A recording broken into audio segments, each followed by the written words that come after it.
How to make a public profile on Snapchat. To do that, you don't have a specific button. You just have to do a certain activity, and then once Snapchat views it, then only you can get a public profile. Click on a profile picture at the top left corner and click on the settings icon at the top right corner. Over here, scroll all the way down until you see the option called privacy control. Over here where it says see my location, put it in friends, and where it says view my story, put it in my friends.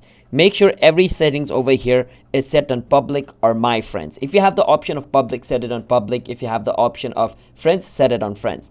Once you do that, post a lot of reels. You can click on For You page, click on the plus icon at the top right corner, and post your own, or like upload a video on the bottom, click on it and upload your own reels.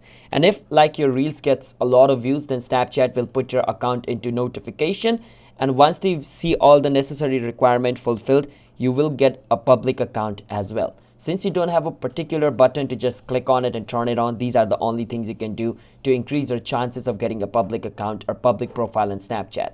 Hope you understand. Subscribe to our channel for more videos like this.